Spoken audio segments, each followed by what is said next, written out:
Democratic members of California's congressional delegation decried the deployment of thousands of National Guard troops and hundreds of Marines to Los Angeles, accusing President Trump of creating a, quote, manufactured crisis to incite unrest and test the limits of executive power. Congresswoman Norma Torres among that California delegation. She joins us now with more. Congresswoman, thanks for being with us. Let's start with your reaction to what we've been seeing in the streets since Friday, as well as to the deployment of the National Guard and now the U.S. Marines and the calling of a curfew.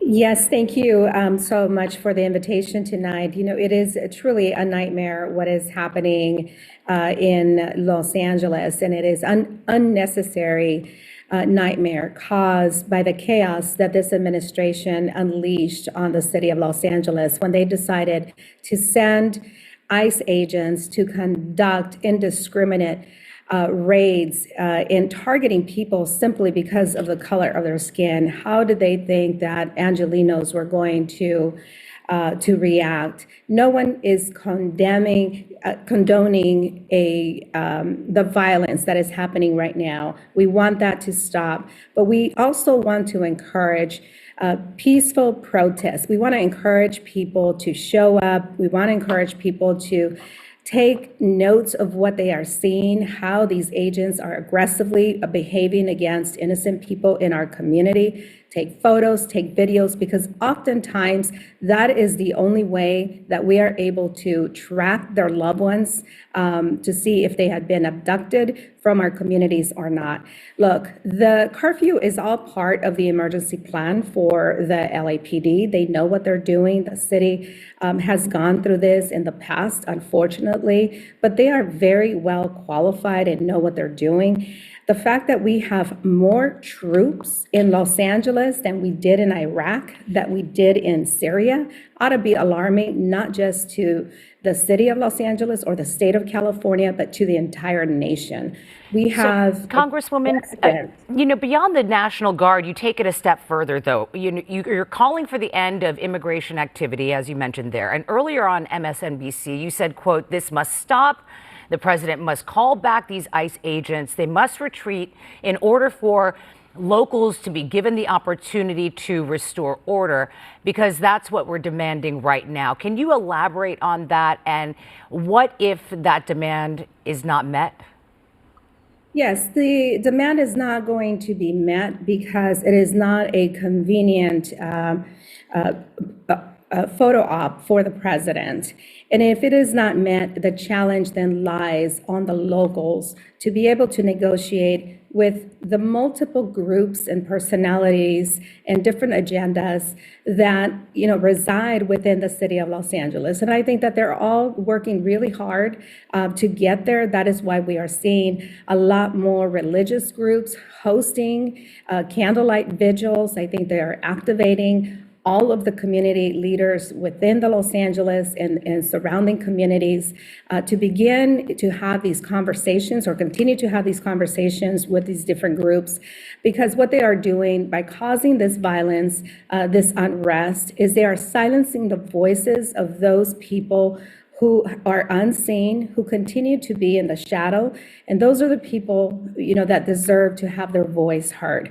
We're not opposed to ICE coming in and arresting people. They've done that many times in the past. What we're opposed to is coming in without warrants, without a list of people that they want to take, and indiscriminately targeting folks. Well, according to Border Czar Tom Homan, they are executing warrants. But to your point, you're articulating your message now. You went viral over the weekend for a TikTok video in which you called on ICE to, quote, "get the F out of LA." That drew criticism from many conservatives, including an Arizona state senator who called for you to be expelled from Congress. What is your response, and should you have chosen your words differently?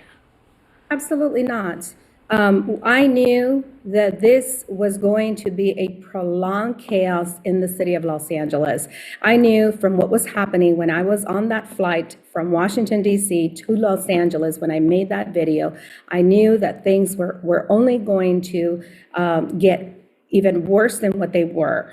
because the president wasn't going to stop, and because, these different groups in the community were going to utilize this issue in order to commit the violence and that they are committing right now. There are upwards of 1 million undocumented migrants in Los Angeles. What is your message to them? And should any, even the so-called worst of the worst criminals, be deported? Absolutely. As I stated, that was supposed to be the president's agenda. And every president, every administration before this administration has targeted criminals for deportation. No one wants those people in our communities. We have to be very clear about that.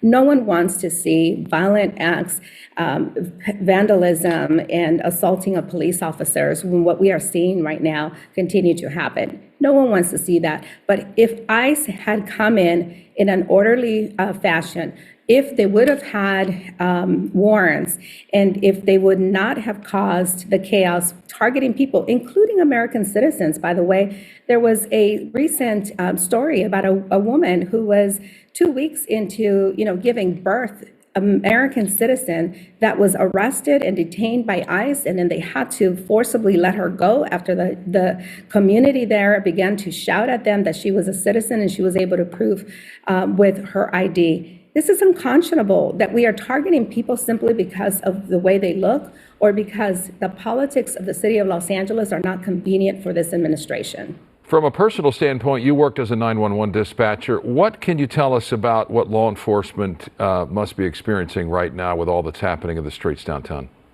It's horrific what not just law enforcement, but the 911 dispatchers receiving those calls from all over the city, because they have been on tactical alert, they have been mobilized. So that means that every other call in the city that requires some type of police assistance is not being handled because officers are having to now clean up the mess that has been created by these federal agents because of their violent actions and their violent approach towards the community.